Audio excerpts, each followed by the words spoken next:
Hello again, everybody, and welcome to the Clash of the Champions Miami Mayhem. I'm Jim Ross, coming to you live from the James L. Knight Center here in Miami, Florida, where tonight this tremendous crowd is going to see the greatest stars in the National Wrestling Alliance, and this evening is full of festivities and full of dignitaries. As you see the limousines pulling here to the James L. Knight Center now, and out of the limousine, there's Lyle Alzado, the star of the new situation comedy that will be debuting this October and learning the ropes. There's Francis Crockett of the National Wrestling Alliance, General Bruce MacArthur, assistant to the president of the Words Corporation, and involved, of course, in the ownership of the Chicago Blackhawks.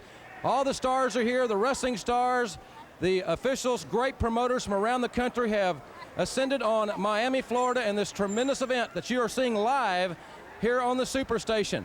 Our next limousine will hold two of the fine promoters here in the NWA. Stepping out, there's Gary Jester and also Elliot Murnick. Great wrestling promoters, great wrestling fans. Ladies and gentlemen, the action will be tremendous here tonight. Let's get ready for Miami Mayhem.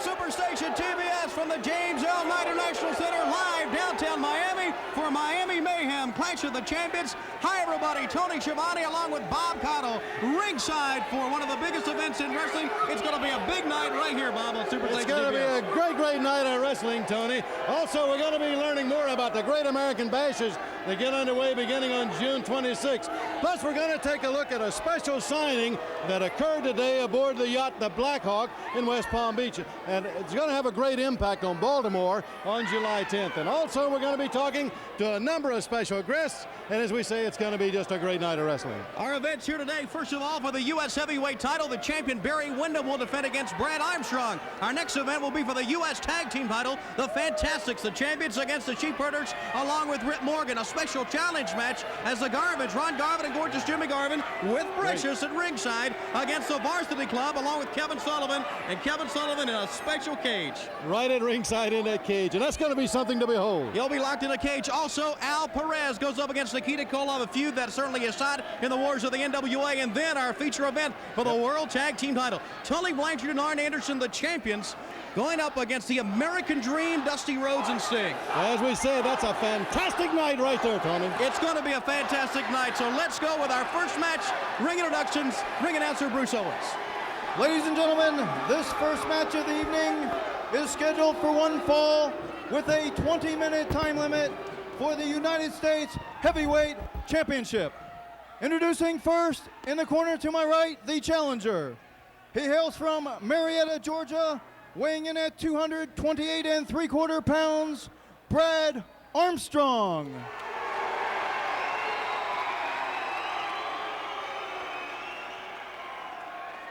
His opponent is accompanied to the ring by the executive director of the Four Horsemen, James J. Dillon.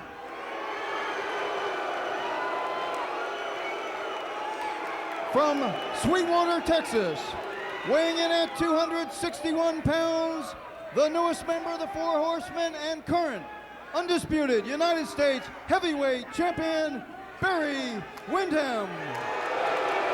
One fall, 20-minute time limit for the United States Heavyweight Championship. And we will have, fans, this match for the U.S. Heavyweight Championship right after this timeout.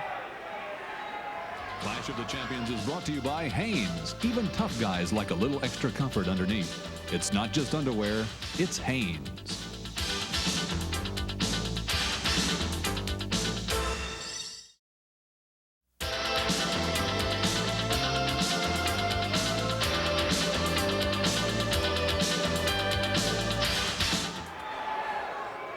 We are at the James L. Knight Center in Miami, live for the Clash of the Champions. This match is for the U.S. heavyweight title. Barry Windham against Brad Armstrong. Tony, it's going to be a great match. I think Brad Armstrong is a type of a wrestler that can really give Barry Windham a lot of trouble. He's very quick on his feet. He's a very agile athlete, but also he's big enough to have a lot of power. So I think it's going to be a very interesting, hotly contested match all the way through. We do expect in this match a lot of fast moves, a lot of quick action. Teddy Long and the referee, and he backs out Brad Armstrong. There is the opportunity for Armstrong in a situation such as that when Windham is back against the corner to try to take advantage of the situation, because you know Windham will. Boy, that was a beautiful quick arm drag takedown by Brad Armstrong. And again, that just brings up the point of how quick he is and how he can really get around with that quickness.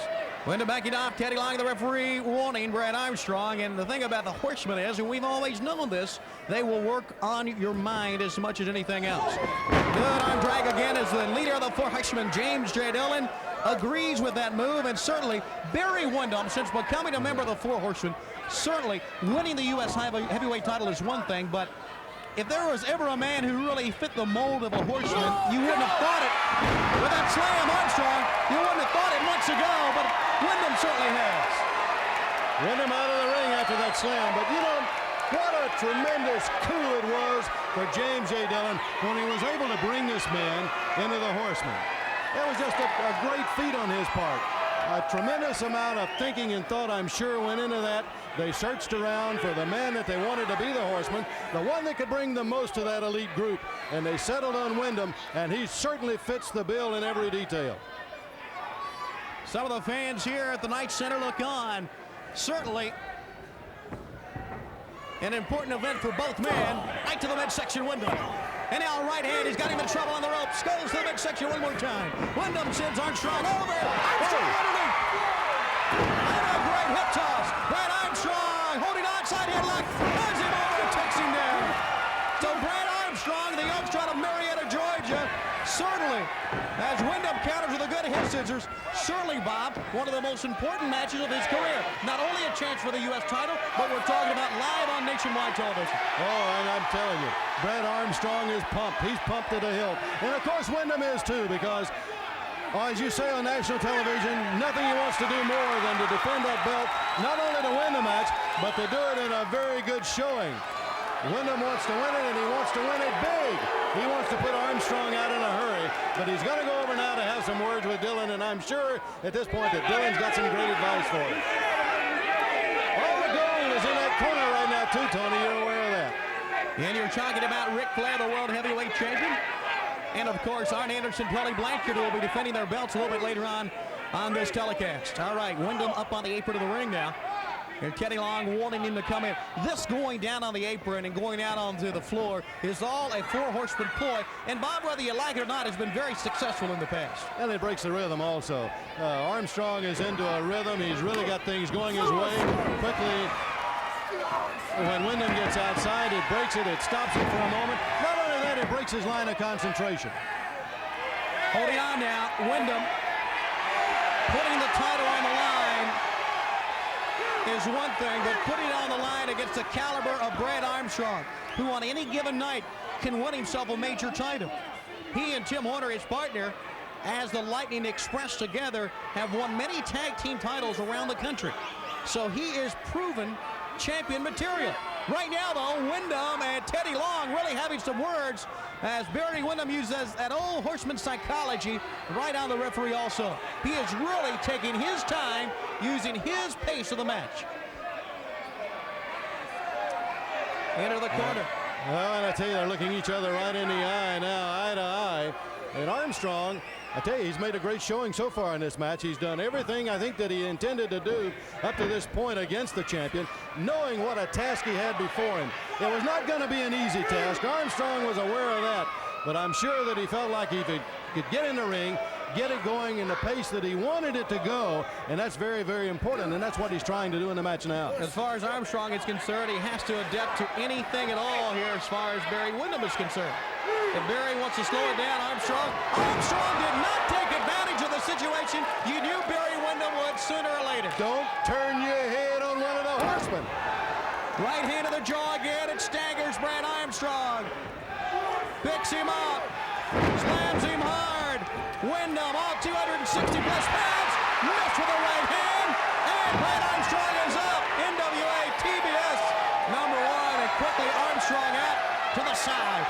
As tall as Barry Windham is and as powerful as he is, when he gets you that high in the air and comes with that power slam, boy, you have been slammed, and Armstrong was. But look how quickly Armstrong came back. Well-conditioned athlete. He's ready for it. Concern right there from the leader of the Horsemen, James J. Dillon, about that right hand with that black glove, which is housed the claw. Certainly one of the most devastating maneuvers or moves, holds, whatever, in our sport. And that's a new weapon in the arsenal of Barry Windham, one that we hadn't seen until just a few weeks ago. Very deadly hold that Windham has with that claw. Armstrong up on, good side headlock, tip jab. He climbed the turnbuckle that time and held on. We knew what type of match we would have. And Brad Armstrong so far has been able to dodge most every type of strategy ploy from the Horsemen's end and still wrestle his type of match. Well, when you talk about the type of match, we knew it was going to be a fast-paced match. They both are well-conditioned athletes. They're both in excellent shape and condition. And I tell you, they're going to go all out during the entire match. Our first event tonight on Miami Mayhem. Glad to have you with us live here from the Knight Center in Miami, Florida. Side headlock. Armstrong holding on to the big man from Sweetwater, Texas. Still holding on as it clinched in tightly, and you know that Windham's thinking something. For a second time, Armstrong climbs the turnbuckles, holds on to the side headlock, and that time it was a 2 count and almost a changing of a title. Almost right there. He almost had him pinned, Tony. And it was a good move again on the part of Armstrong when he came out of that corner, put his shoulders to the mat for that quick 2. Just a second away from having a new champion. Holding on, like Bob Connell told you at the top of the program, some very special, very, very special guests here tonight. And also a big contract signing concerning July 10th in the Great American Bash in Baltimore at the Baltimore Arena. Well, today's event's going to have a great impact on Baltimore, as you see on the 10th, and we'll be looking at that a little later. But also, Tony, we're talking about the Great American Bash is getting underway on the 26th. We don't want to forget, how about Tampa Stadium? On July 6th, the Great American Bash will be right there. It's one of the premier stadiums in the country, and it will hold the Great American Bash on July 6th. All across the country, Armstrong with a good tackle. He's over the top. Armstrong ducks under as Windham got up on top. He picks up Barry Windham, 260 pounds, and slammed him right down.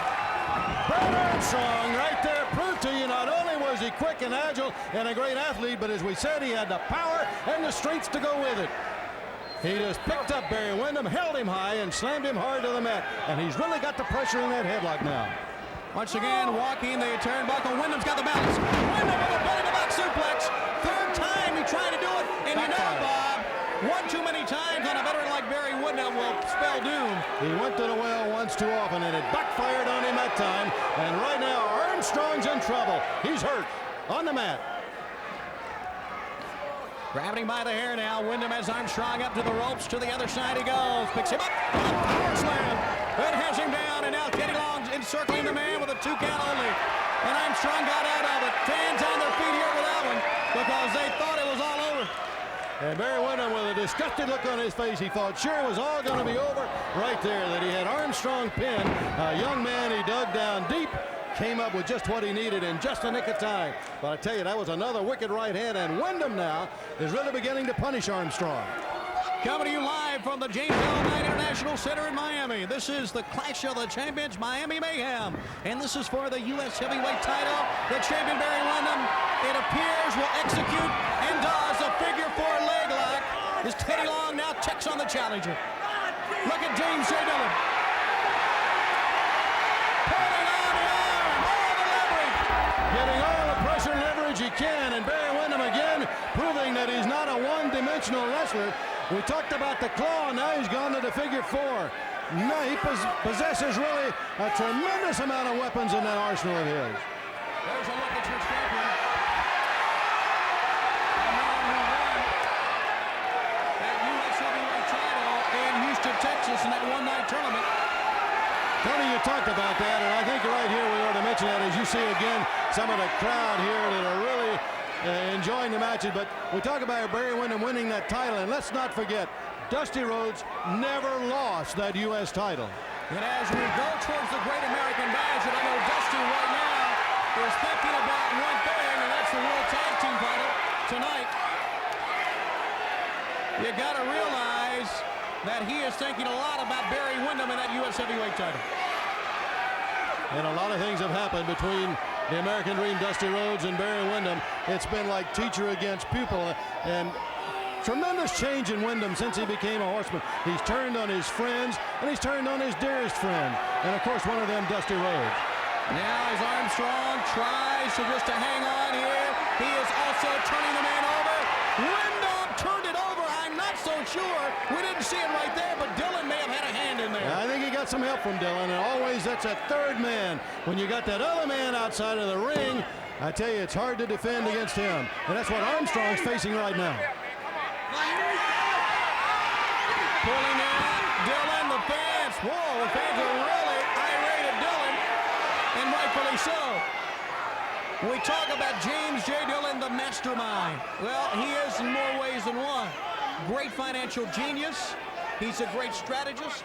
He always holds a Horseman meeting when they're all together prior to each and every match. He knows the ins and outs of the sport, as the old cliche goes. But really, as far as the officials are concerned in the ring, Bob Cotto, James J. Dillon is the master of getting the official to look the other way. Oh, he's astute. There's no doubt about that. And when you talk about how smart he is, all you got to do is look at the gold. He has nothing around him but champions.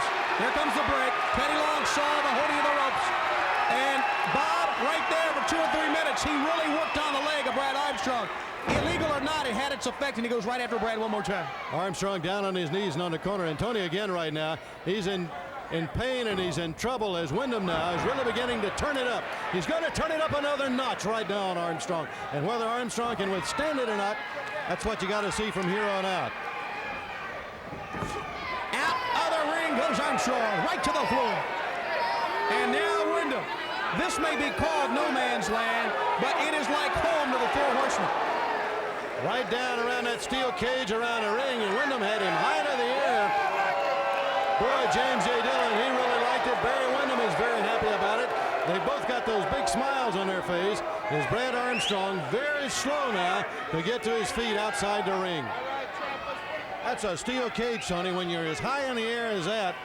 And the force with which Windham slammed him into that cage. Again, Armstrong now in deep trouble. Slammed hard right down to the center of the ring. Windham now climbing up on the turnbuckle. And he missed. Nobody home, Bob Cotto. They're both up.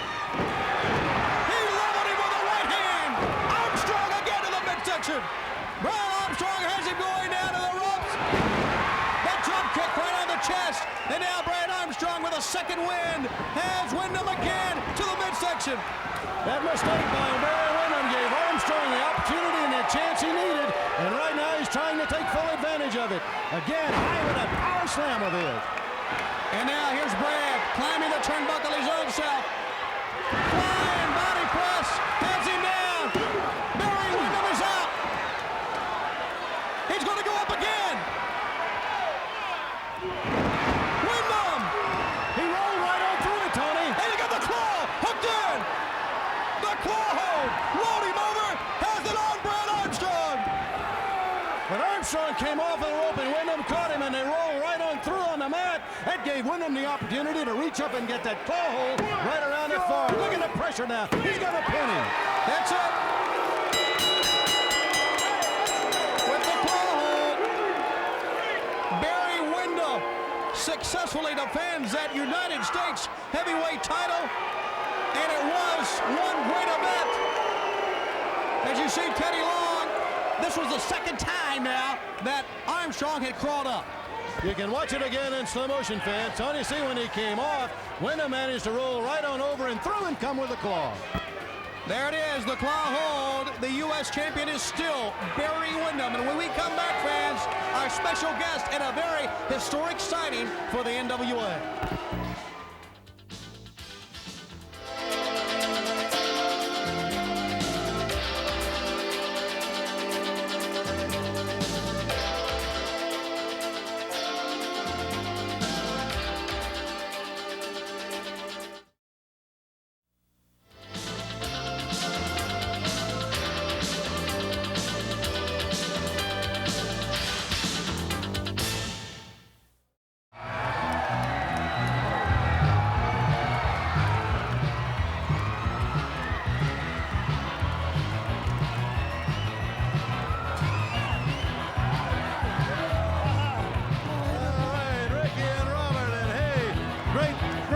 reaction from the fans, and welcome back. Thank you. It's glad to be back home.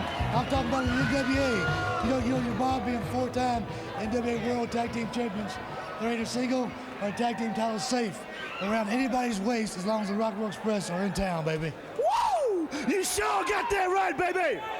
Rock and roll is back home. The National Wrestling Alliance.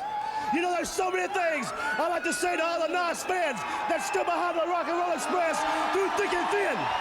But one thing is that we are back, baby. Back home, back where we belong.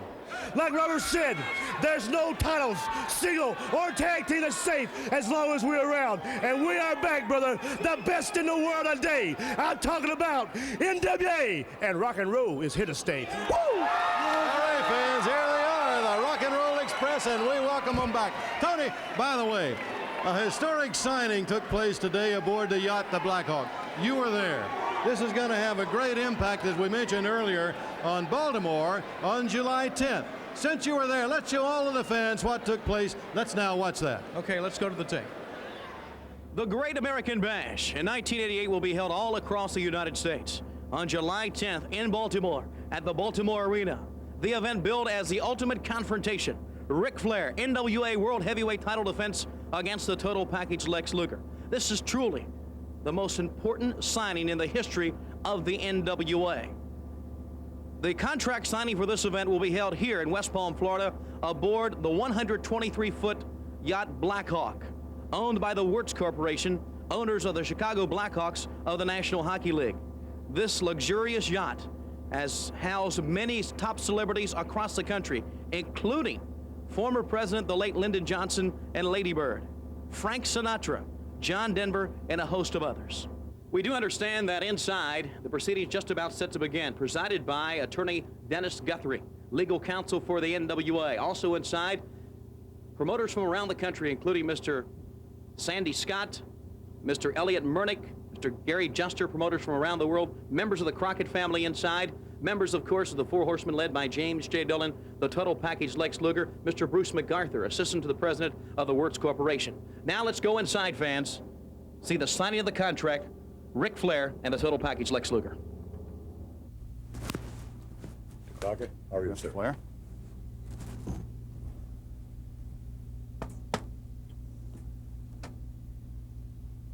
We're here today for the official signing of the most important match that I've ever signed. On July the 10th in Baltimore, Maryland, Ric Flair will defend the World's Heavyweight Championship against Lex Luger. Gentlemen, if I could get you to sign.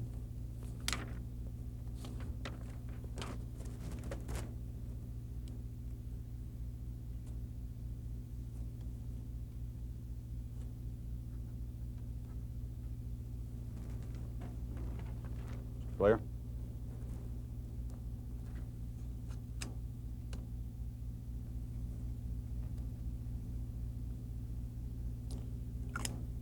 Mr. Luger, thank you and good luck. Mr. Crockett, thank you very much. I can't tell you how happy I am, number one, for this opportunity and a showcase event such as this. Be able to display and finally prove who is the finest wrestler in professional wrestling today. It's been a long time coming. All I've ever asked for from day one is the opportunity, and this is it in Baltimore on July 10th. Mr. Flair, thank you and good luck. Thank you, Mr. Crockett. Aside from the financial rewards, let me just remind you of one thing. My big Adonis. The bash starts June 26th, and you got to make it to Baltimore, my friend, and you better take a look around right now. Let's go, guys. So that's it, ladies and gentlemen. July 10th, Baltimore, the arena. Lex Luger, Ric Flair for the NWA World Heavyweight title. On board the yacht Blackhawk in West Palm, Florida, I'm Tony Schiavone reporting for the NWA. And that happened earlier today in West Palm Beach, Florida, aboard the yacht Blackhawk. We understand, Bob, that during that bit of piece of tape that we saw right there, that outside arriving just about right now, the Four Horsemen, Nature Boy, Ric Flair, of course, the World Heavyweight Champion, along with the Four Horsemen limousine. We'll be going out to Jim Ross, hopefully to get a word with the World Heavyweight Champion on what we just saw, and we'll do that right after this timeout.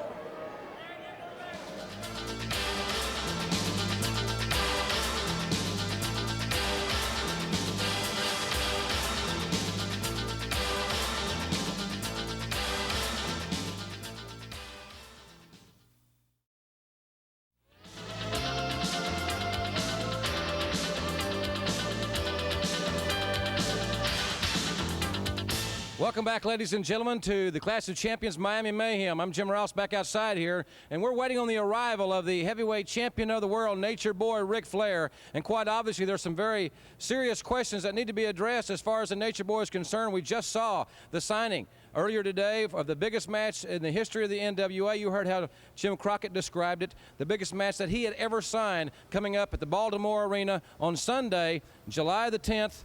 Nature Boy Ric Flair defends the World's Championship against the Total Package Lex Luger. Hello, gentlemen. I knew he'd do it. What did he say, Jimbo? I'll tell you, fellas, if I could just have a moment with you. I know there's a lot of promoters in there waiting to talk with you, and I'd like to have just a couple of words. We just saw here on television the signing earlier today. On Sunday, July 10th, Baltimore Arena. What's going through your mind looking at a man like Lex Luger that can make wrestling history on that day? What's going through my mind is we're in Miami, Florida. This is the National Wrestling Alliance. This is the big time. Woo! And we're the Four Horsemen, Jim Ross. And in 1 hour, you're going to see the world's tag team champions do what they do best, and that's beat two opponents. And keep in mind, it's one thing to be a world champion. It's another to be one of the Four Horsemen. And Lex Luger, if you're watching this, pal, remember, diamonds are forever, and so are the Four Horsemen. So, big man, you still got to make it to Baltimore. Woo! Ladies and gentlemen, those comments from the champion of the world, and now let's go to the ring.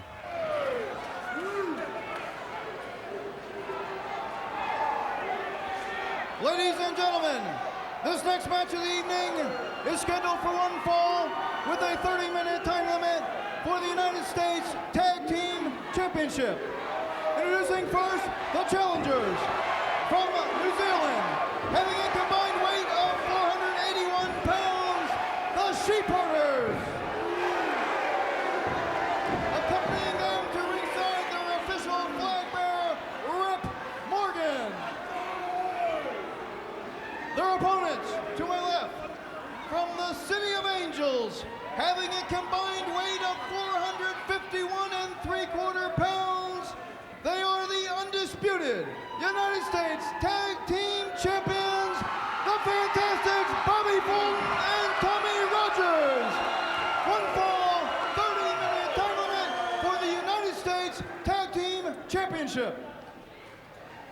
Okay, there it is for the U.S. Tag Team title. Now, we're just about set to go, but we have just heard, ladies and gentlemen, that at this time, Lex Luger's limousine is just about pulling up here at the Night Center. So right now, before the match begins, let's go ahead to Jim Ross, because the Total Package is just about here.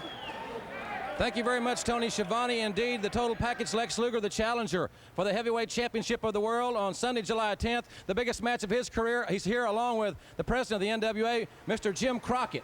And we're going to try to have a few words with the Total Package, ladies and gentlemen. Without a doubt, he has the opportunity to make wrestling history on Sunday, July the 10th at the Baltimore Arena. Lex, hey!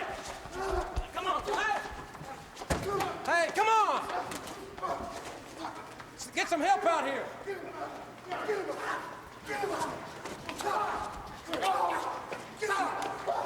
on! Stay back, you gotta stay back. Somebody get some help! I got it.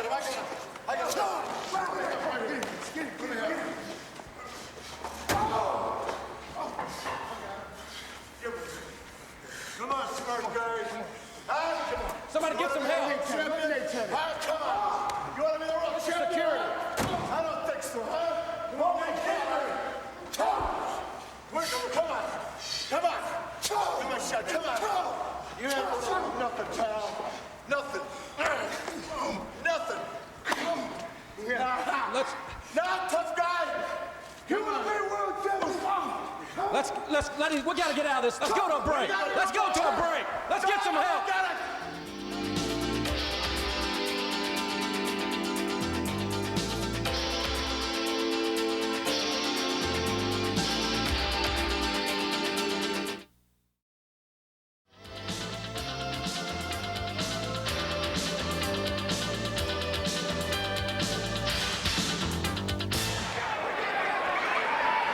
We're back live on the Superstation, but as we take a look at this match, Bob Paddle, we have witnessed, and we were watching on a monitor, as I know everybody at home was, what I have to term not only the most shocking acts in ever in professional wrestling, but one of the most gutless acts I've ever seen. Just despicable. Now you know why the Horsemen are always so confident. They're not going to get into the ring and go one-on-one. They're going to always have something up their sleeve, some devious attack, some sneaky thing going. And that's exactly what the Horsemen, that's what they did right then to Lex Luger. The big question now, of course, is how bad is Lex Luger injured? Well, it appeared right there on TV, and we saw it, and I know it was really nothing but, if I could use the term, mayhem out there. But it really was right out there at the limousine, and Lex Luger certainly was injured. Lex Luger certainly is in bad shape right now. What, we don't know. Maybe we'll try to get a progress report during the program. We'll see if Jim Ross can do that, and maybe during the program we'll get back to Jim and find out more about that, about the condition of Lex Luger. But right now, as you said, we got mayhem in that ring. Here's the Fantastics and the Sheep Herders. The Fantastics, just great athletes. And Rogers. Oh, they've got tremendous ability in every facet of wrestling. A lot of acrobatic ability to go with a great wrestling knowledge, and they're tough competitors. Already the U.S. Tag Team Champions. U.S. Tag Team Champions. There's a little Sting fan right there. Sting will be coming up a little bit later on. You're right. U.S. Tag Team Champions and defending those U.S. belts against the Sheep Herders. There's no doubt these two teams are no strangers at all. We're talking about the Fantastics and the Sheep Herders. They have met before. They met a couple of years ago at the Jim Crockett Senior Memorial Cup, one of the most brutal battles ever. And any time the Sheep Herders in the ring, you're going to expect a very rough, rugged battle. But Triller comes over the foot right to the midsection. Here on Miami Mayhem, the Clash of the Champions. Down goes Bobby Fulton. Tommy Rogers wants to get in, but no one let him in. Sending on the other side. Elbow, right down he goes. It looked like Fulton was trying to get to that corner to make a tag, and he needs to get to Rogers now. He's taken a lot of punishment. They've double-teamed him at every opportunity. They've had him outside of the ring. They've hurt him, and they've hurt him bad. He needs a tag now to try to get to that corner to get one, but that's his problem. Fans on what is one of the biggest nights in the NWA, certainly with the contract signing that we saw, but then the attack by the Horsemen, certainly premeditated. Just a few moments ago, we have to be thinking about Lex Luger, his condition, and in the ring, certainly an exciting tag team event. I tell you what that proves to me is that Ric Flair was certainly worried about Lex Luger. He wasn't going to leave anything to chance. He's trying to cover all of his bases right there, Tony, and that's what provoked the attack on Lex Luger. You know bloody well sure that Ric Flair was looking ahead to July 10th when he did this. Well, you know, if we go back, and I think if we can remember what was said on the yacht Blackhawk as Bobby Fulton executes a perfect drop kick. It goes right after Luke Williams, down on the floor with a right hand. They're outside where we expected these two teams to be, right to the head. They're still going at it. Bobby Fulton loading in, and from behind, Rip Morgan. There's that third man again. When you got that extra man outside of the ring, you're never prepared for what he might do, but look at Fulton. He turned that around on him. He's got them both down now. And here comes Rogers. We have all five men in the corner. Fulton back in as Rip Morgan is decked one more time. Once again, like we were going to say, Bob, we can go back, think about what we just heard during the contract signing earlier today in West Palm on the Blackhawk. Ric Flair said you have to worry about getting to July 10th. Yeah, you know, he said that. That really didn't register to me when I heard that. I thought, well, you know, that's just some passing remark. As Flair was leaving that he said that, and he just threw that out. But, buddy, I tell you, he had meaning behind that. Now we know what that meant. Absolutely. Boy, right now, the Fantastics have got to worry about getting out of that ring with their lives intact.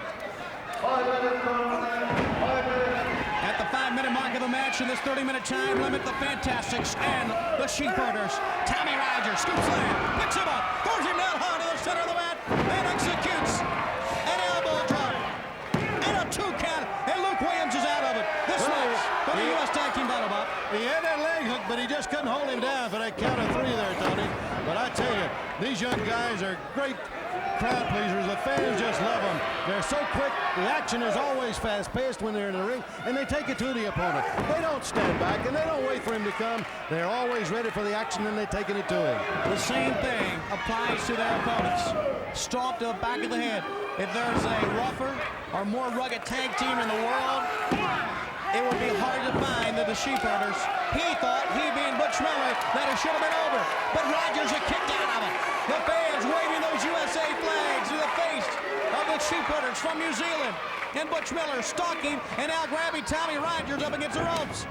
He has him, he missed that time. Rogers on the other side, slipped underneath the Tommy Rogers. And now Tommy, he landed on his feet, got his balance, drop kick, sends down Miller, picks him up again, has him down one more time. And again, Luke Williams, both men down.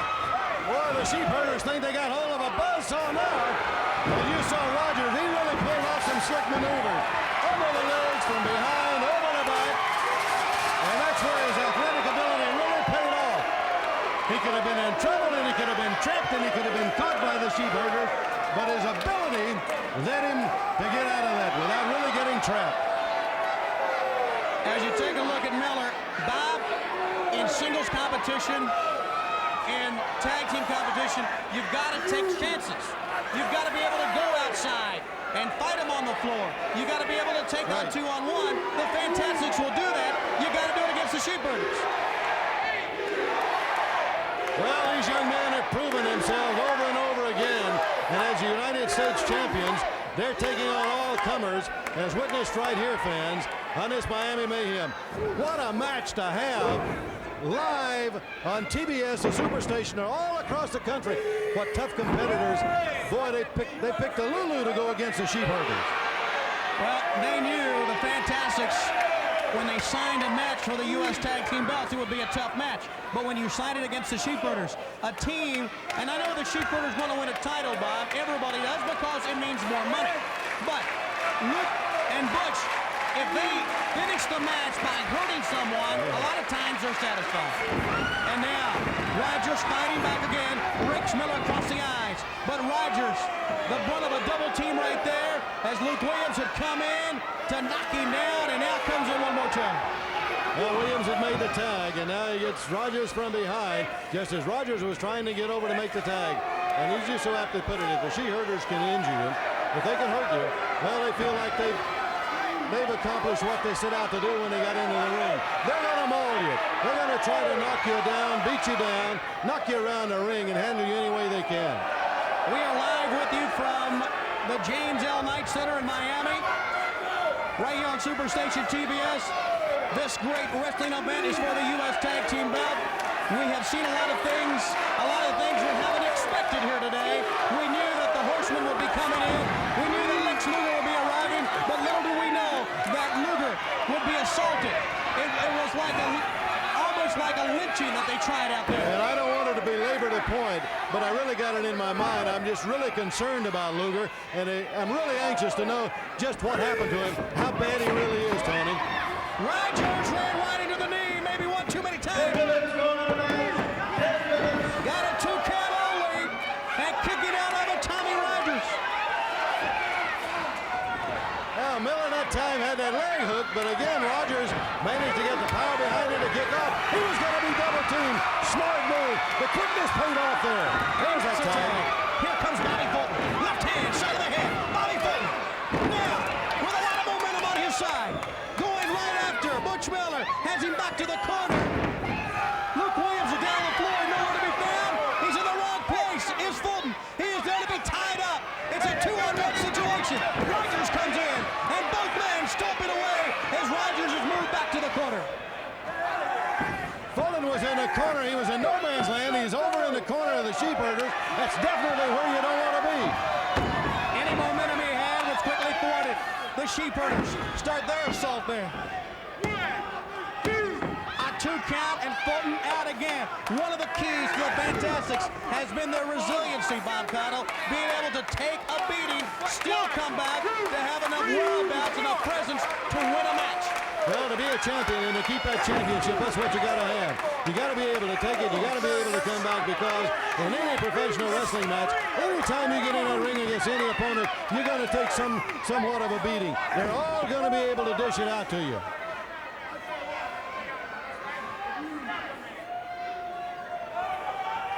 Side shoulder block that time, right to the midsection.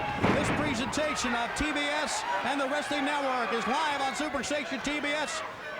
And it's for the U.S. Tag Team belt. Over the top. Good tackle this time. Both men are down. Teddy Long starts his count. Fans running. Bobby Fulton to rise. And he's up almost on all fours. There he is. Williams reaches up. He is able to make a tag. Well, he was right in his corner, Tony. He went down near his partner, and that definitely was his advantage. Bobby Fulton came out with a double foot drop. And right to the throat goes Miller again. They know how to hurt you. They know where to hurt you. And they have perfect timing as a tag team. Do the Sheepherders. He blocked it. Side headlock. Fulton's in the wrong place again. A tag has been made. Fulton's not aware of it. But he missed. Oh, he ducked right under the right hand. Up and down a flying press. Tony Rogers. Bobby Fulton. Tony Rogers. One and then the other. Never seen anything like that before. And a 2 count again. Well, they've had two about 4 or 5 times there. Tony, I've never seen that before. Beautiful teamwork on the part of Fantastics. And there you see Luke Williams, Butch Miller, and Rhett Morgan. They got them reeling right now. The Sheepherders don't know what day it is. Both men were in the ring consecutively, covered by Fulton and Rogers. Did not get a 3 count any time, but it was very close on numerous occasions. And now the warning from the referee, and back in comes Luke Williams, that is, ties up with Fulton. To the corner they go, the Fantastics. And now Rogers in. He's up on the middle turnbuckle. Looking out at the fans. Right hand. The elbow goes right down on the left arm. Pulling on the leg now, or on the arm there. Well, when you watch this team work, Tony, and the longer you watch them work, you begin to really appreciate conditioning. It's the fact that they're in such tremendous condition that they're able to go at the pace they go for the length of time they do, and to be able to take the punishment and come back. That's a great tribute to two great champions. Over the top, as Miller had pulled down the top, it appeared that he hit his head right on the concrete floor here at the Night Center. And now, Miller, Williams, they throw him up against the standard around the ring. Crashing right into it. That hard steel right up against the body. Can he continue? I'm not sure. Oh, he's down and trying to get his breath, trying to regroup on his feet. But he's going to be caught and double teamed again. Using one of the belts, U.S. Tag Team belts here at ringside, on the belt.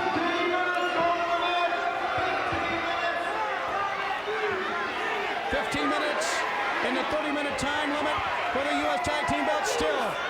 One key to the Sheepherders. When they have you hurt, they sense it, Bob. They stay on you at all times. And right now, Tommy Rogers really in a bad situation. They're not going to give him any breathing room. They don't want to let him back in the ring. That headbutt sent him reeling again to the floor. Remember now, he came over the top, went right down on the concrete. Bobby Fulton being run back. Miller, Williams, there's Williams on the inside now. The chair, right up against the back. Boy, they've had him into the cage around the ring, the chair, every kind of weapon they can get their hands on is what they're using on him. As you mentioned earlier, they've got him hurt, they know it, and they're not going to give him a chance to recover if they can possibly help it. Well, Rogers rolls in. Williams covers him. Fulton is irate, rightfully so. And Rogers down. Teddy Long not able to make a count, running Fulton back. But you see he's in the ropes. Teeth first. Well, that could have saved Fulton right there because they were in the ropes and he had a leg underneath him. High in the air with a back toss. Right now it looks like he's almost unable to defend himself.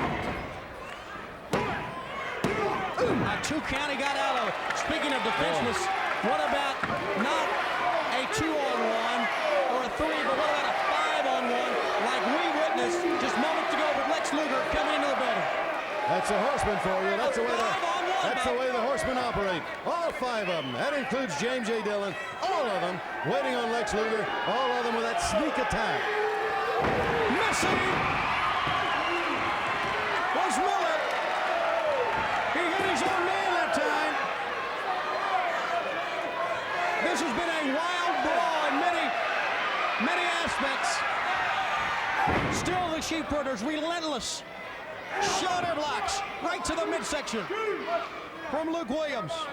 I'm sure that a lot of wrestlers feel like if they get out of a match with their lives against the sheepherders, that they've really accomplished something. These two are rough. They're maulers. They want to roughhouse you. They want to beat you. And Tony, as you mentioned, they want to beat you down. They want to stomp you, and they want to hurt you. Tommy Rogers came out of the corner with a clothesline. It was a last-ditch effort to even get a breath in there, and he did it. Trying to get to the corner. He's got the ropes. Can he make it? No. He went down hard that time, Bob. You wonder how much energy is left in this youngster out of the City of the Angels as they put Rogers up against the ropes. Oh, that knee found its home solidly to the midsection. Kind of a flip coming off of the ropes. Down he goes again. Can he make a pin here? Oh, it was real close. The hand was going down for a 3 count. Rogers was out of it. Pure instinct on Tommy Rogers. And that's what he's fighting on right now. That and guts. He is really digging down, Tony, with everything that he possesses. A tremendous willpower that this youngster is showing in the rings because he is really taking a punishment. And they continue to beat on him. He's never going to say quit. That's right. It comes from being a great athlete. That time, Fulton tried to get in. You see Teddy Long moving him back. This enables. Watch out. There's a chair over the ropes. He reversed it. Tommy Rogers. Williams head first to the chair. The fans of the Night Center here live. Many on their feet. And the man trying to get up. And that saved him. That move on his foot. Rogers saved him. To the other side they go. To the turnbuckle. Right hand to the head. Fulton with a purpose. Scooch underneath. Pushing the ropes. What a difference a fresh man makes in the ring. Good looking Fulton. Yes! He did it. That's it. Still the U.S. Tag Team Champions. The Fantastic. Still though, it's really breaking loose in the ring. The Sheepherders. Outside of the ring, Rip Morgan was there too. Watch it again in slow motion. Fulton goes right under from behind into the ropes, and he's going to roll him up for the count of 3. Your winner, still U.S. Tag Team Champions. In a great match, the Fantastics. Still to come on the Clash of the Champions. The Garvins against the Varsity Club, and the Games Master locked inside of a cage.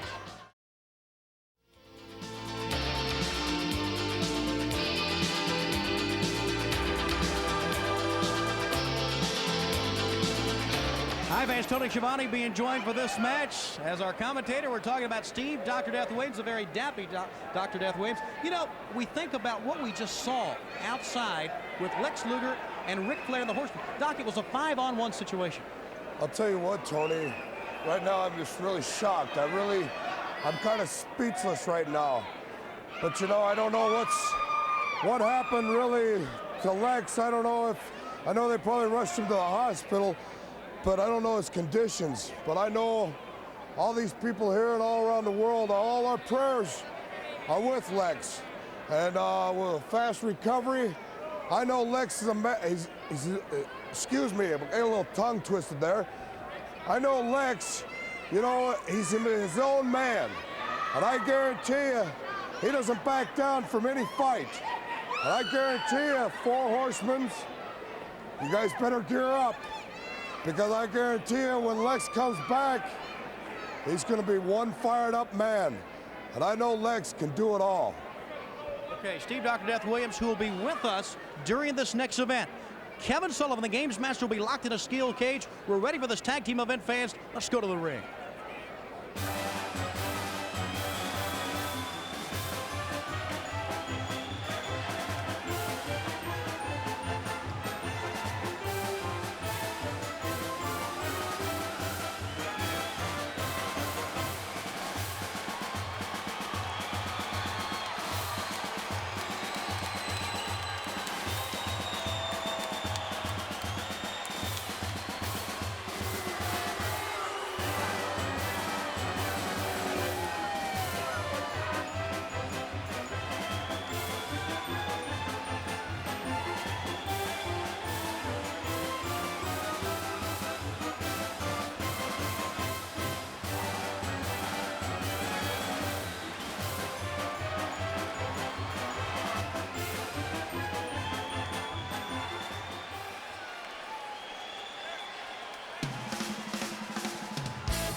Ladies and gentlemen, this special tag team challenge match is scheduled for one fall with a 30-minute time limit. Introducing first, accompanied to ringside by the games master Kevin Sullivan, the Varsity Club first from the University of Syracuse, weighing in at 241 pounds. He is the NWA World's Television Champion, Mike Rotundo. His partner hails from the University of Michigan, weighs in at 262.5 pounds. He is the current Florida State Heavyweight Wrestling Champion, Rick Steiner.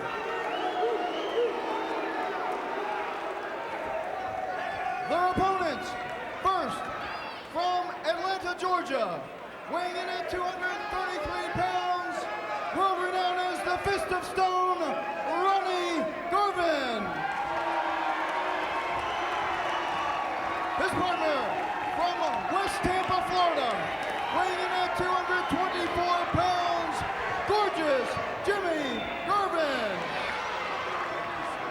He is accompanied ringside by his personal valet, Precious. One fall, 30-minute time limit, tag team rules in effect. There it is, this tag team event. We do understand we have an update on the condition of the total package Lex Luger. Right now, let's go right back to Jim Ross. Jim?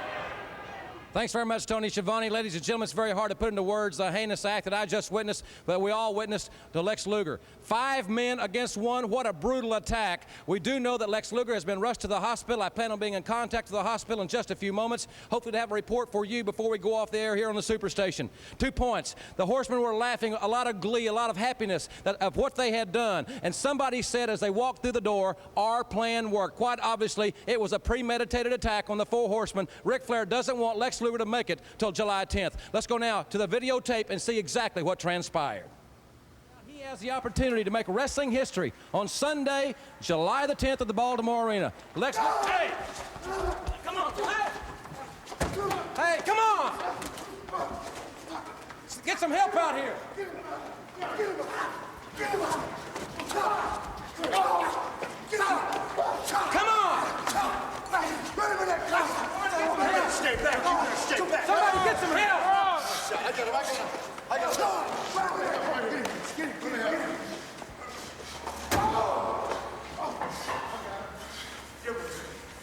Come on, smart guys! Come on!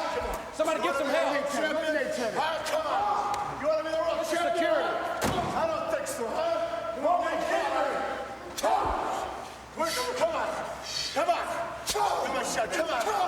You have nothing, pal. Nothing. Nothing. Let's Now, tough guy. Come on, world champion. we gotta get out of this. Let's go to a break. Let's go to a break.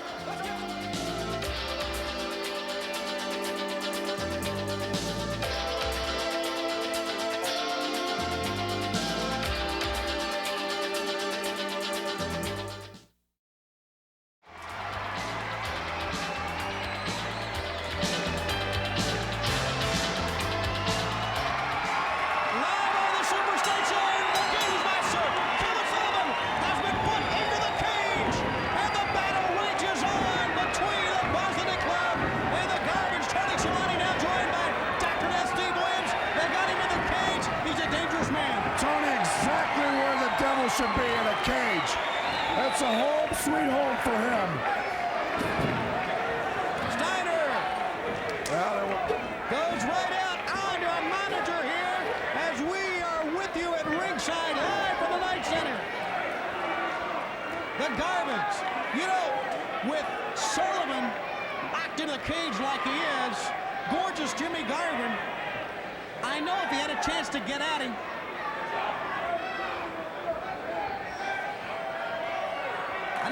chance to get him, gorgeous Jimmy Garvin, he'll try to hurt him, getting Kevin Sullivan locked in a cage like that. And there's the lovely Precious. Now, I'm not so sure what he has in his hand, but we do know here on the Superstation, Kevin Sullivan walked out with Precious with him at one time. That's right, Tony. That Devil's got a few things up his sleeve. Just pulled something out of his cake there. Don't know what it is, but a right hand from the Garvins. Jimmy Garvin and Ronnie Garvin. Ronnie covers Rick Steiner. Go ahead. I'll tell you what, Tony, there's great athletes right here in the ring. Here you got the Garvins, and then you got Rick Steiner from Michigan. You got Rotundo from Syracuse. Both of them great background in amateur wrestling. Can't take anything away from the Garvins, though, can we? No, not at all. You're right. They've had a great amateur background also. We're live with you here from the Night Center in Miami, and we relive that situation between Ric Flair and Lex Luger leading up to Baltimore, July 10th, that big confrontation. Tony, I'm still stunned. I'm really just shocked at the situation. You know, we have talked right here on the Superstation about the Tower of Doom in Baltimore. And that man, Kevin Sullivan, has talked about it. We hope to talk more about it here tonight on our program to let you maybe see what exactly the Tower of Doom is.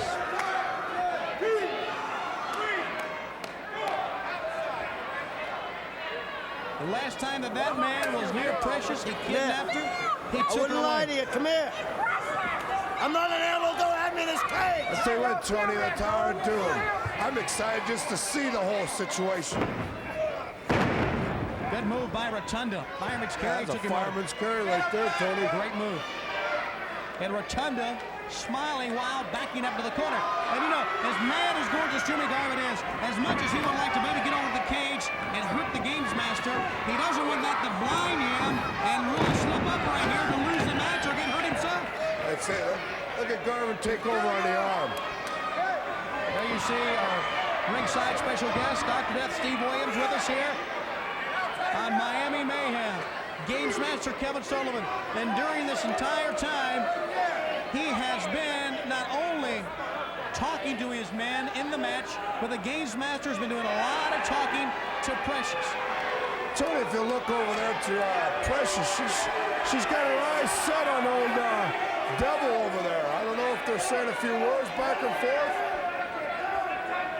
Well, now it's got to the point where Jimmy Garvin realizes what's going on. He's talking to Precious. There is no doubt from what we have seen the past couple of weeks right here on the Superstation, the lady. Now, what is it? Come here. What you got there, Tony? Come here. I'll show you. Well, he is telling Precious, we can hear him right there. He told her, come here, I'll show you what it is. She is looking right at him.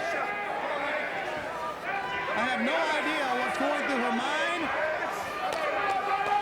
But Sullivan and her are in some sort of an agreement right now. As in the ring, Rotundo uses the hair to take down Ronnie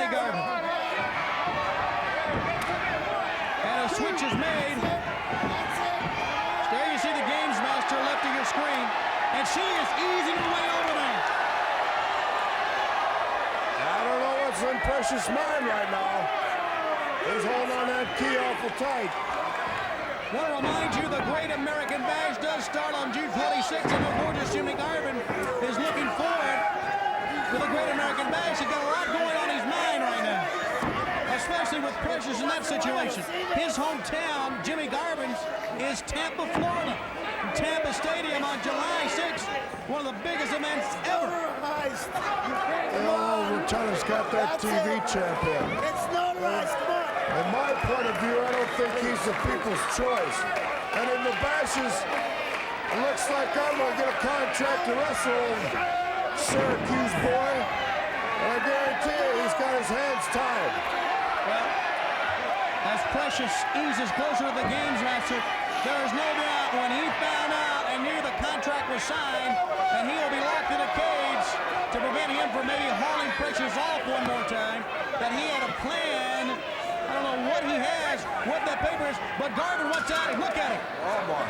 If he has a chance, he'll go heel that cage, unlock the cage, and try to hurt that man, Kevin Sullivan. I tell you what, Tony, I think Jimmy's just fed up with it up to his neck. I think he's tired of all this.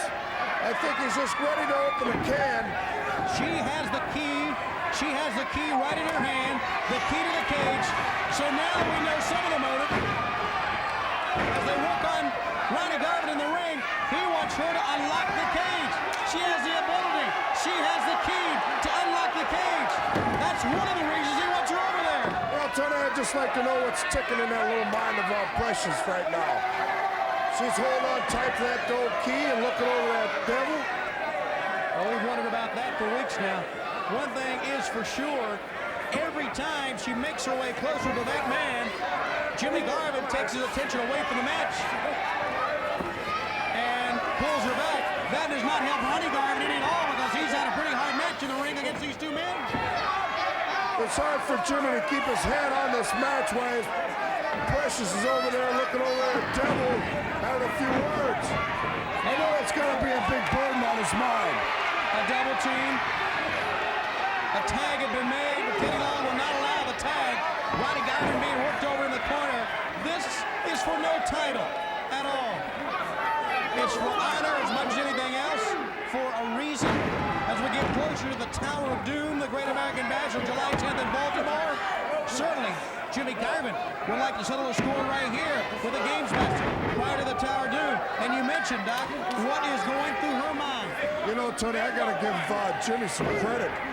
You know, at this point, if it was my little girl, I guarantee you that cage would be upside down like a trash can. I'll tell you what, Jimmy's holding his own end right now. I'm just waiting for him to get just right down dirty with him. Right hands from Ronnie Garvin. He needs a tag, and he made it. And now Jimmy Garvin, who certainly does not have his mind in the match, going right after Rick Steiner. Puts him in the ropes, and the drop kick. Set down Rick Steiner on this night, live on the Superstation, where we have seen a lot so far, and still more to come. The Garvins in a battle against the Varsity Club. We have seen here tonight Lex Luger come out of a limousine and was ambushed by the Horsemen, trying to hurt him, preventing him from that contract that he signed earlier to face Ric Flair on July 10th in Baltimore. That man is still encouraging Precious. What he has, I don't know. He has a white piece of paper that we've seen a couple of times. It could be a letter. It could be pictures in there. We have no idea what it is. I'll tell you what, Tony, Jimmy's got total control right now. He's got a front face lock. And right now it enables him to apply the pressure and scout the situation. He is looking back between Precious and between Kevin Sullivan. You know, Tony, that hold right there, you can knock off the air and put him out right there on the mat. Rick Steiner, you talked about the athletic ability of the Varsity Club. Ooh. Certainly. Two of the greatest athletes in the world. That lady is staring down the Games Master. Ever since what we saw here on the Superstation, when we came to you from Tallahassee, she has not been right. Now, right, of course, is a term that we use our own opinion. But what we have seen with Precious, very attentive towards Jimmy Garvin, not so as of recent weeks. Well, Tony, we're down here in Miami, Florida. Beautiful sunshine. This place is no stranger to me. The orange ball's right down the road. And coming out of it is Steiner, the games master, looking on. Into the ropes. Over the top, Ronnie Garvin trying the sunset flip. Rotundo's on the ropes. Teddy Long picks him up. A toe count. And coming out of it, Ronnie Garvin. He's up, they tie up. Right hand. And you can feel it, not just hear it. Over the top. Great high backdrop from Rotundo. Sits across the chest. Garvin really in a lot of pain right now. Precious. She is thinking anything but the match. And Ronnie Garvin being assaulted right here in the ring. You realize how these teams work together. What teamwork. They're in and out, keeping a fresh man out in the middle. That's the whole idea of a tag team. You want to keep the fresh guy out there. There's that paper again. Whatever I wonder what that is. I wonder if they're pictures.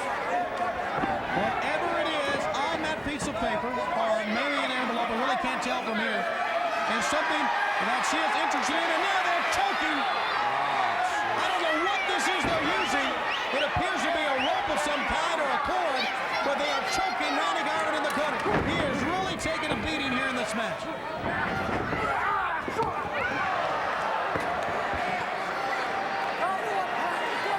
The Great American Bash is upon us. And you can better believe the athletes of the NWA are going to be prepared. Tempers are high, as you can see. This match is getting out of hand, Tony. Everybody's involved, even the cameraman. Pulling now. The Games Master. Yeah, this is heartening to see. It really is. This is getting out of hand. Putting Ronnie Garvin over near the cage. The Games Master got his shots in. Precious, the lady who has the key to the cage. And right now, it appears that all of Jimmy Garvin's attention is on the match. And right now on his brother, Ronnie Garvin. There's that maniacal laugh. Ronnie Garvin rolls in. He's going to fight right back.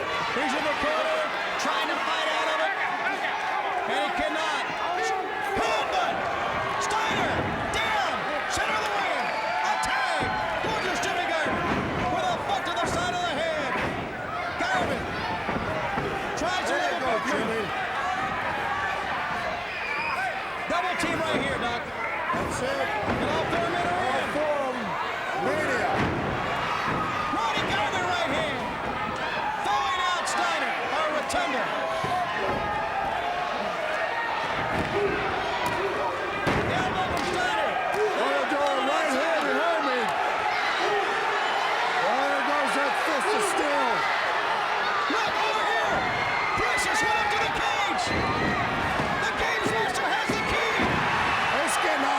Tony.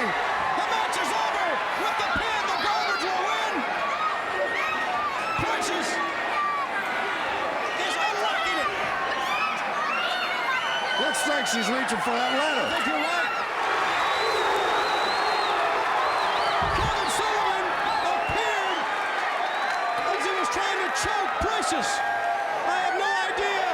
Doc, the big man now has Precious in her arms. Holding her up in the center of the ring. Jimmy Garvin irate. Precious. What is she doing? She's fighting away from the Doc. She's pushing Jimmy Garvin away. Where is she going?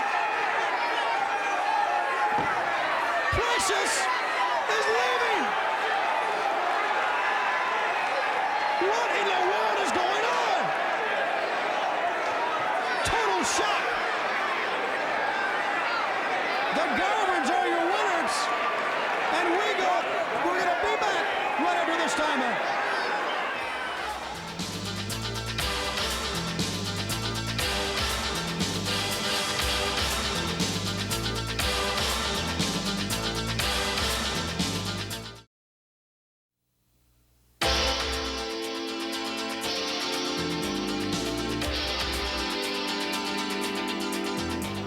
The Great American Bash, the event of the year, and it's all starting on June 26th, later on this month. The Great American Bash. You know, we talked about some of the great events. We talked about Tampa Stadium on July 6th, a Wednesday night. What a big event that's going to be right down here in the state of Florida. July 10th in Baltimore, at the Baltimore Arena. What have we seen so far here tonight? Well, I tell you, July 10th, that brings to mind immediately just how bad is Lex Luger hurt. How's that going to affect him in Baltimore? That's right. Luger, as we said, he was ambushed here by the Four Horsemen right here live on the Superstation as he tried to enter the building here at the Knight Center. When we are thinking about Lex Luger this time, wondering about his condition, he has signed the match. Thanks your boy Ric Flair, Lex Luger, for the World Heavyweight title July 10th in Baltimore. All right, talking about being signed. The Road Warriors have asked for it. They've signed it. We're talking about a Skywalker match right here, Tony. A scaffold match high above the ring, 20 feet in the air. We can go back and remember what has happened to the Road Warriors by the hands of the Powers of Pain. It was in January in Greensboro, the Coliseum, Bobby. Remember that? They tried to put the Road Warriors out of action there, and also in Tallahassee they tried to eliminate. Not only did they try to put Road Warrior Animal out of action in Greensboro, but in Tallahassee, Florida, on the back of Road Warrior Hawk, trying to put him out. They feel right now they have destroyed the Road Warriors. That's what Paul Jones and his men think. Well, the Road Warriors had asked for the match. They have the match. During the Great American Bash, it has been signed. It's the scaffold. The Legion of Doom, the Road Warriors against the Powers of Pain. What a summer it's going to be. You talked about the scaffold match. We talked about Luger and Ric Flair. What about the Tower of Doom now? This thing that the devious mind of Kevin Sullivan has come up with. And what has Kevin Sullivan come up with now? The Tower of Doom. And for weeks he told us about the Tower of Doom, about the construction of the Tower of Doom. We need to take a look at exactly what the Tower of Doom is. It is 40 feet above the ring. It's 3 cages stacked on each other. They start from the top. 2 ladders will carry 2 teams, 5 men each, 1 man at a time up to the top. They fight down through all 3 tiers. Trapdoors are set throughout the Tower of Doom. For 10 seconds, the trapdoors are open, and they have to battle through. And Bob, to win the match, you have to escape. And we understand down at the bottom section, the largest section of the cage, is Precious. She has the key to let out the team, and the team that gets all 5 members out escapes is the winner of the Tower of Doom. Only somebody like Kevin Sullivan can dream this up. And talking about that Tower of Doom, we got a parchment right here. I don't know where Kevin dug this up, some monastery where it goes back to or something, but he came up with the original, there's a parchment, Tony, of the original Tower of Doom. I guess only Games Master Kevin Sullivan could come up with something like this, the original rendition of the Tower of Doom. Where this come from, we have no idea. Ancient China or whatever, but the original Some Tower of Doom somewhere, no doubt. Absolutely. So there it is, the original Tower of Doom, and that is set for Baltimore on July 10th. The Tower of Doom for the Great American Bash. The Great American Bash, and what a summer it's going to be, Tony. What a summer it's going to be, and it all kicks off on June 26th. And fans, our next event, Al Perez, Nikita Koloff, right after this.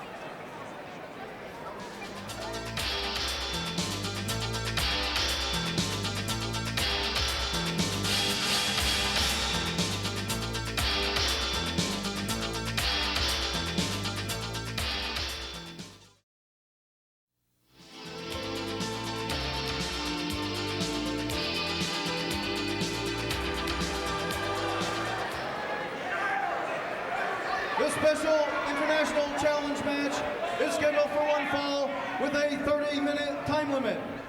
Introducing first, in the corner to my right, from Tampa, Florida, weighing in at 241 3/4 pounds, the Latin sensation, Al Perez. Accompanying him to ringside is his manager, world-renowned as Playboy, Gary Hart. His opponent, in the corner to my left, hails from the Soviet Union, weighing in at 122 kilos, the Russian Nightmare, Nikita Koloff. 1 fall, 30-minute special challenge match. Okay, Nikita Koloff and Al Perez. Bob, we have seen so much here today on Miami Mayhem, right here on the Superstation. And we've had so many big announcements so far. This match, these 2 men have really gone at it for the last couple of months. Oh, they've done that. And Nikita Koloff, of course, we've seen Koloff many, many times. Just a tremendous athlete, very strong. And he can get in and mix it up with the very best of them. But in the times that I've seen Al Perez, I have been extremely impressed with Perez. He's a real wrestling machine. He really is. And these 2 men, tying up. Tempers are hot at a fever pitch, so to speak. Teddy Long cannot even pull them apart.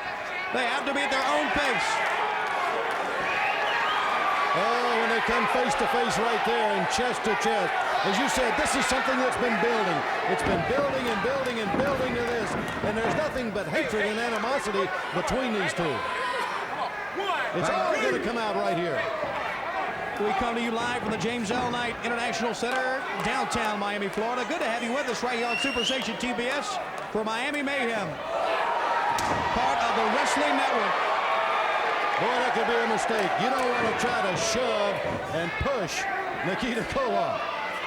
That guy is some kind of strong and powerful, and Perez, if he gets into that type of a match, that could be his downfall. Perez has got, as we said, a lot of ability. We've been extremely impressed. He's got to use that wrestling ability.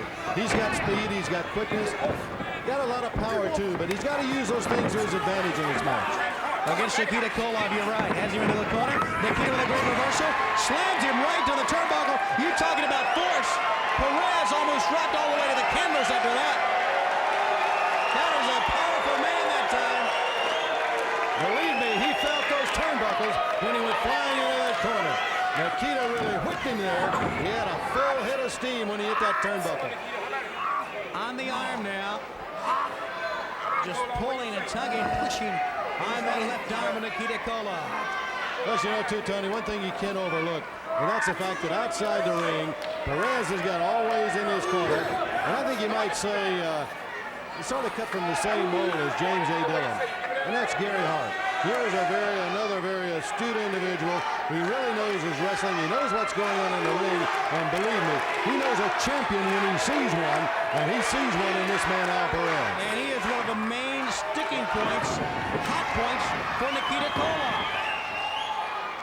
The Russian Nightmare, Nikita Koloff, certainly has heard the things that Gary Hart has said about him as he holds on to the arm and takes him over. Perez and Koloff right here live on the Superstation. I tell you, Tony, the matches have been all and more than we thought they were going to be. But, you know, hey, I'm really looking forward to, don't forget, fans, we've still got to come for the World Tag Team title. That match between the champions, Arn Anderson and Tully Blanchard, and Sting and the American Dream, Dusty Rhodes, yet to come. Perez working over Koloff. Another switch by Koloff. Still up with the arm. Holding on to Perez. What a great game plan. Holding to it right here and not varying at all from his strategy. One thing about Nikita Koloff, we've always known, Bob, he is well prepared when he goes into events. Koloff knows his opponents. He knows them very well. He studies them before he ever gets in a match. And not only that, Koloff is the type of an individual that goes into a match with a game plan. He's going to try to stick to it. He'll stay with it just as long as he can. And many, many times, that's what brings Nikita Koloff out the winner. Holding on to the leg now. Perez trying to get out of it. And the chant of Nikita this summer, the Great American Bash. We're talking about hot feuds that time. Wow. Perez completely missed Nikita Koloff. We're talking about bad blood, hot feuds running deep. We saw Barry Windham, top of the program, successfully defend his U.S. heavyweight title. You know Dusty Rhodes, he is always prepared for any event, but he is thinking Barry Windham. Somewhere down the road, that's got to happen too. The American Dream, Dusty Rhodes. There's the teacher and the pupil, Barry Windham. Windham now with that claw hold. It's got to happen, Tony, and it's going to happen somewhere soon down the road, something that we're all looking forward to. How that's going to be settled, we don't know, but it's going to be settled one way or the other. Koloff getting out of that, and he and Perez now lock up one more time. Back they go to a corner. Al Perez now with the seeming advantage right there. Trying to get out of it. A knee found its home right to the midsection. Perez right hand, actually right forearm. It was a good blow, but the man was in the ropes. That's what made it illegal. He's got Koloff stunned now, turned into the corner in the turnbuckles. Let's see if he really takes advantage of it. He missed. One of Koloff's favorite moves, Bob, is to have his weight go right to the corner, full force to the man, and Perez was ready for him. The quickness and the cat-like agility. Perez paid off there. Now here's Koloff out of the ring, kicked out. Right down on the table and right here at our feet is Nikita Koloff. Watch out, there's Hart. Face first, right to the table. Gary Hart pushed Russian Nikita Koloff. And there you see the Russian Nightmare. You know, Bob, Nikita, we've known for so long, one of the greatest athletes in our sport. The table, the post, it's the great equalizer. Regardless how good you are, there is no give to things like that. And Hart and Perez, they don't mind busting up the furniture, and they just did it as Perez is now out of the ring. Koloff again. They're fighting right here outside of the ring. And that is back first, right to the apron of the ring. That is a solid apron up against that ring, and Koloff really in trouble. Perez back in. And we saw momentarily right there Gary Hart, who really started it all after he bashed his head right to the table. And Koloff now draped across that bottom rope choke. There's Hart again. Oh, left hand. You know, that's twice now that Hart has gotten into the match, and here comes Koloff out again. Koloff is up, and now as Koloff is standing, Hart retreats. He retreats. He really doing some backpedaling, isn't he? Look at that right eye, it's close. That eye may be swollen shut. That right eye may have really caught the corner of a table and be swollen shut, we're not sure. Perez out of the ring right after he's going to slam him on that concrete floor. How much more can Nikita Koloff take? He has been brutalized within the last couple of minutes here.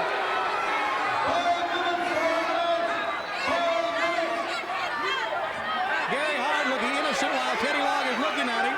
Well, it's a struggle for him to get to his feet. It's taking all he can muster just to get back into the ring. He's getting up, though. A shoulder. He got it in. Down on top of Perez. A 2 count.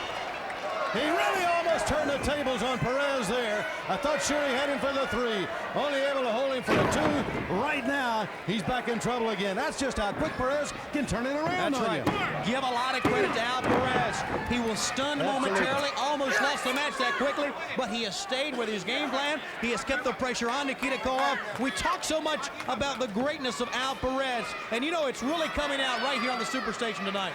You know, I was thinking about Perez and Koloff, what great athletes they are.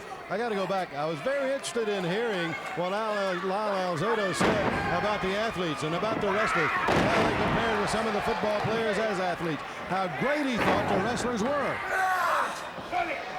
You know, it's Bob, and from working with a professional wrestler like you and I have had for so many years, we know that these men are on really strict regiments as far as workout is concerned. They travel a lot. They go into the ring and they try to settle their differences, try to control their tempers. Each and every day they go to the gym and they work out, and it's really a real rough life to lead. It really is. There's no free time, no time of their own. It's wrestling really 24 hours a day, 7 days a week. That's what occupies them. It occupies their mind. And hey, if you're going to be successful and if you're going to be a champion, that's what you got to do. You ask guys like Dusty Rhodes, like Nature Boy Ric Flair, what has put them to the top? And that is total dedication to this sport. And that's what separates them. Without that dedication, you'll never make it. And that's what separates the champions from the others. Right now, you're looking at 2 men. He's going to lift him in the air. You know, and Koloff is down also. You talking about champions, Koloff pulled that from seemingly out of nowhere. Just when Perez thought he had him right where he wanted him, Koloff was able to turn that around and lift him high to the air. But I tell you, Koloff, a little slower getting to his feet. Again, the quickness of Perez. And the way he was able to bounce back gave him the advantage at this point. Al Perez is relentless. He will not let up for 1 minute. Certainly well-schooled, certainly a great athlete, but you can always better believe that when Nikita Koloff is in a match, he is always in a match.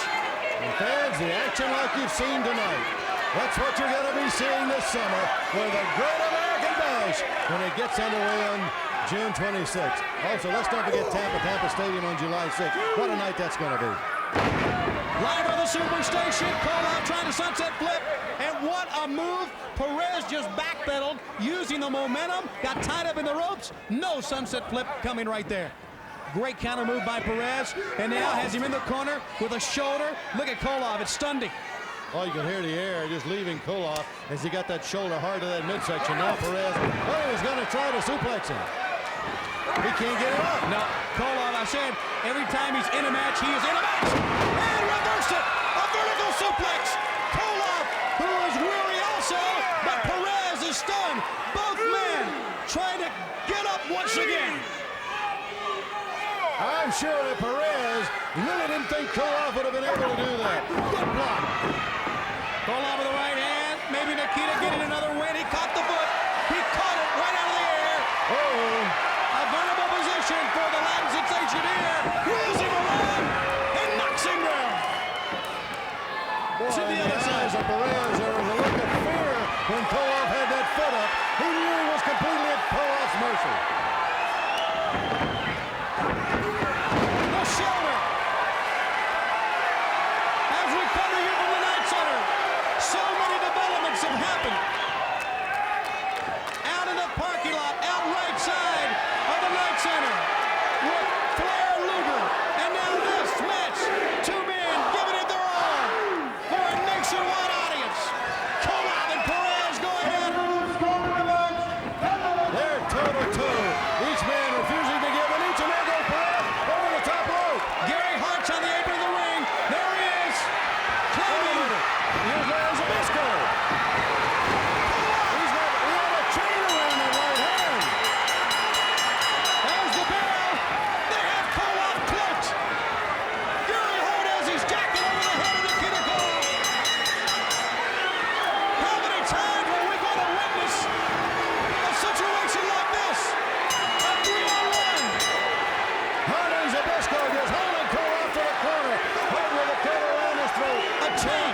And he had that chain, Zabisco with a chain around his head. Now, Perez had that chain that's driving those blows into Koloff. And that was a man completely defenseless, unable to defend himself. And he is being just laid out right here in front of us. A chain was wrapped around the fist of the Western States champion Larry Zabisco. Koloff went down, and they've left him lying in the center of the mat. And Nikita Koloff will win by disqualification. It just doesn't seem there's any end to how low some of them will stoop, Tony. Watch it again, fans. Here's Zabisco from behind. He has the chain. He missed it. Koloff really collared him right here. Now the chain, as you can see, is on the mat. And then, when you can't see, Bob, there's nothing you can do. He was at their mercy right there. Nikita Koloff is declared the winner. But as the Great American Bash approaches, he is thinking about revenge. Coming back, our World Tag Team title match.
Championship. Introducing first, the NWA Tag Team Champions and members of the Four Horsemen. They are accompanied to ringside by the Executive Director of the Four Horsemen, James J. Dillon. First, from Minneapolis, Minnesota, weighing in at 251 pounds, the Enforcer, Arn Anderson. His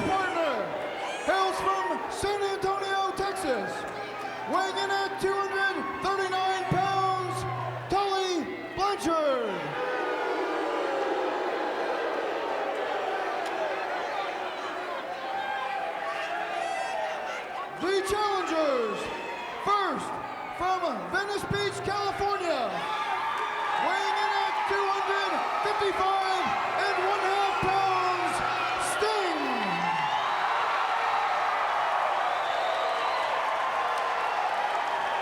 His partner, from Austin, Texas, weighing in at 268.5 pounds, he is the former world heavyweight champion, the legend of the American Dream, Dusty Rhodes.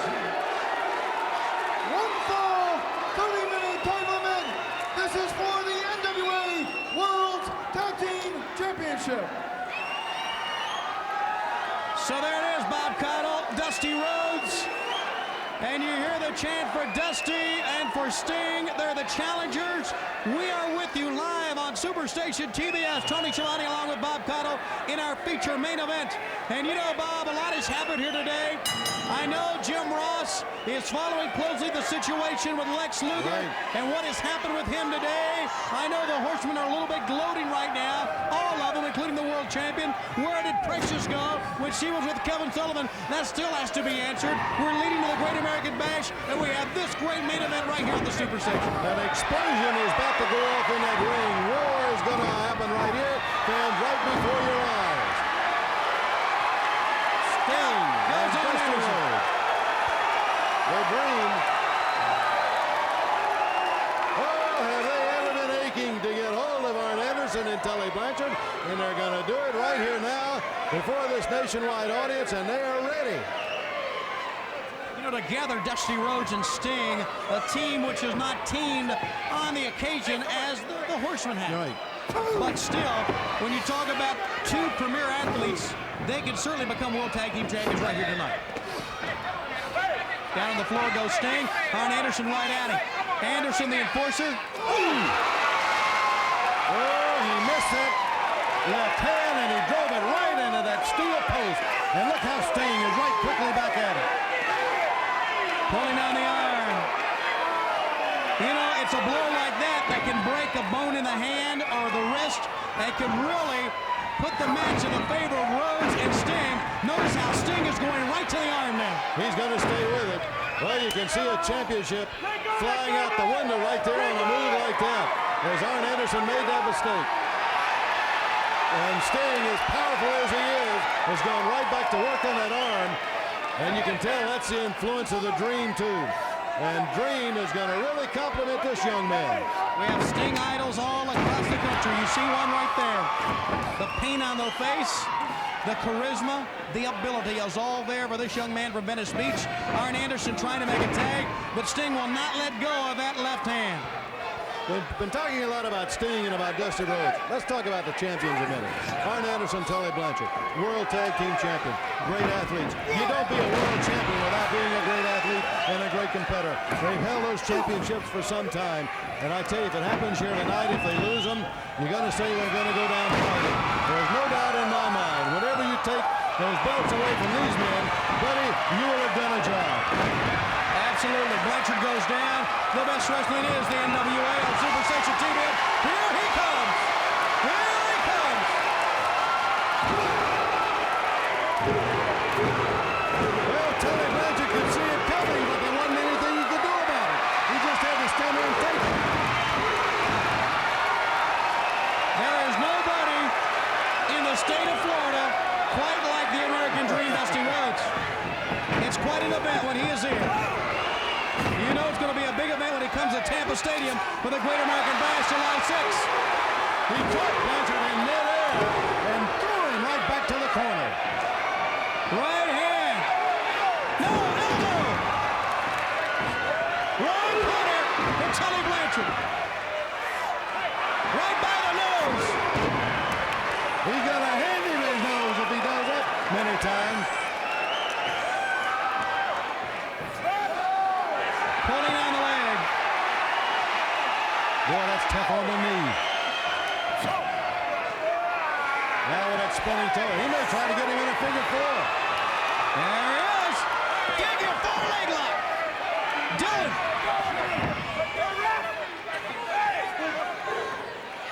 Up on the apron of the ring.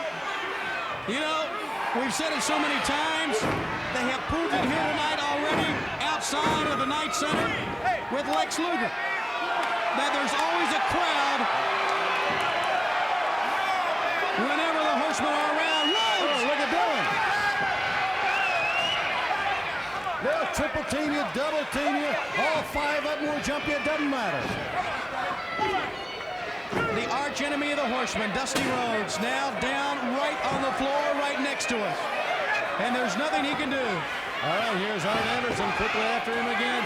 Sting's going to come around as they're fighting on the floor now right behind us. Dusty Rhodes staggering. You know he's hurt. Trying to get back.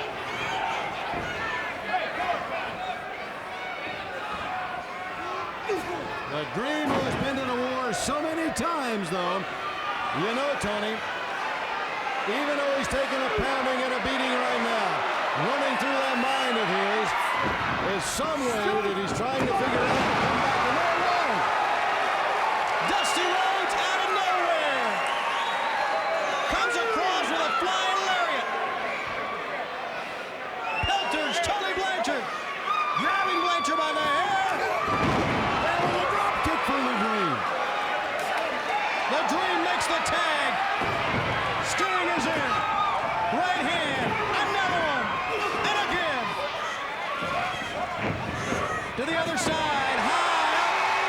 And down. Is that power or is that power?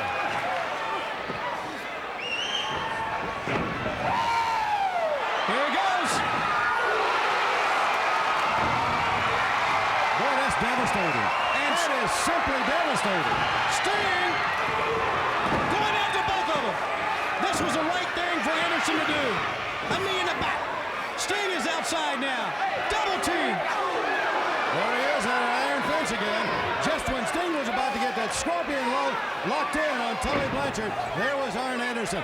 And that's the reason they're still champions in a number of instances. They work as a team and work so well together. Bobby, you're exactly right. Now Sting is down, out of the floor, in a world of trouble. Not only is he out of the ring and on the floor, but he's over near the corner of Arn Anderson and Tully Blanchard. And James J. Dillon right there. All the way across the ring from where he needed to be. Sting in a lot of trouble.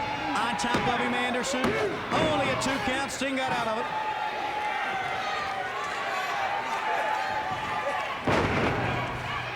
Slamming him down. Anderson. Feet. Met the knee. Anderson is down. Sting trying to get a tag to Dusty Rhodes from the Night Center of Miami. Live on the Superstation. Left hand. Stands him up. And now back to a neutral corner. Pulling on him. Other side. Sting crumples to the mat.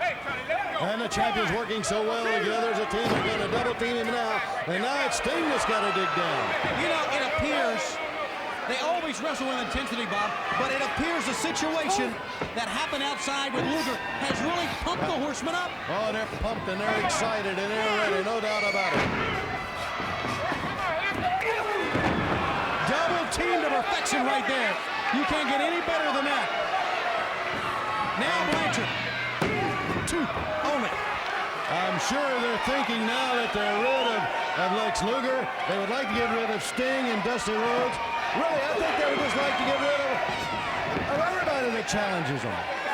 That's the kind of guys they are. And that's the way James J. Dillon looks at it. Certainly. As the fans watch out here at the Night Center, the biggest challenge for the Horsemen still to come at the Great American Bash. Sting could barely stand, Bob. He could barely... Oh, no! Oh, no! A DDT on the floor! He may be out. He may be out cold. Right down on the concrete floor. I've never seen that put on anybody like that outside of the ring. He may be out cold, but Sting is still moving, you see. Here's Dillon. He's trying to get him back into the ring. Dillon picks up a lifeless Sting.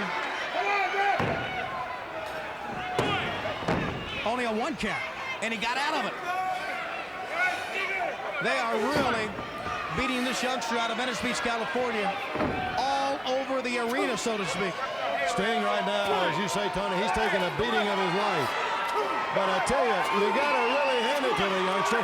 He's still trying to fight back. And a foot, where it came from, I'll never know. But a series of them. Anderson grabbing the arm, putting him to the other side. Sting blocked it. Beautiful block. Backslide. A tag has been made. Still close enough to the Horseman corner. Rhodes wanting to get in. He cannot. Not as of yet. Sting tried to get to the corner. He wanted to make that tag to the Dream, but they cut him off beforehand. Good move on the part of Sting that time. You know, when you have nothing left, you use the other man's momentum. Yes, sir. And that's exactly what Sting did. Boy, he took Tully Blanchard hard to the ropes, right down on that top rope. Almost cut him in two. Let's see if Owen can cut him off now. No! A tag has been made, and Dusty Rhodes, full of fire, is in. Oh, J.J. Dillon! First man in the ring. DDT. It's payback time now with Arn Anderson. You know, Rhodes realizes it happened a little bit. Realizes the Horseman may be on a roll here. Elbow. Could this be it? Double team. Tully Blanchard quickly in. Tully saw it coming. And now we got all four men in. There goes the referee. Sting just flung him aside. They're on the floor. They're in the ring. Blanchard fighting with Sting. Anderson with Rhodes. You can throw the rule book out here now. It's an all-out war. Elbow, top of the head. Outside of the ring, it's Sting and Tully Blanchard inside. There's the Dream. Wait a minute. Here comes Barry Windham. Windham is in. He's got that glove on that right hand too, Tony. And he's got the claw. Firmly out, Dusty Rhodes. Ric Flair is here. Here comes Flair, tuxedo and all, charging into the ring after Sting. The Dream is down from that claw. Windham's going to take him right on out of the ring, still with that claw locked in tight. They are going back away from the ring. Has it hooked on. Sting getting triple teamed here in the ring. I said the Horsemen were pumped up. The Horsemen ready for the Great American Bash. It's right here, live in front of us on the Superstation. There's no controlling the Horsemen.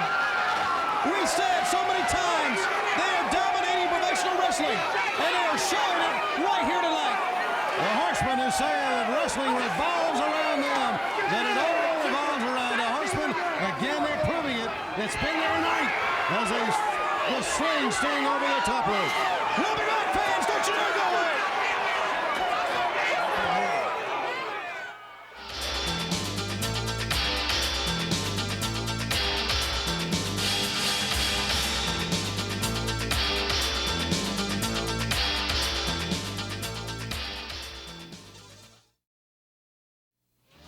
Clash of the Champions is brought to you by Hanes. Even tough guys like a little extra comfort underneath. It's not just underwear, it's Hanes. Okay, back here live on the Superstation. Jim Ross has joined us. Jim, how's Lex Luger? Have you found out? He's been attended to right now at the hospital. I'm planning on going to the hospital, ladies and gentlemen, and this Saturday at 6:05 here on the Superstation World Championship Wrestling. I'll either have a report with Lex Luger or we'll have Lex Luger in the studio with us, hopefully, this Saturday back in Atlanta. Well, it certainly has been a great evening right here live on the Superstation. Fans, the Atlanta Braves are next. I want to remind you to join us at 6:05 Eastern Time right here on the Superstation for more World Championship Wrestling. For Bob and Jim, I'm Tony Schiavone. We'll see you Saturday night.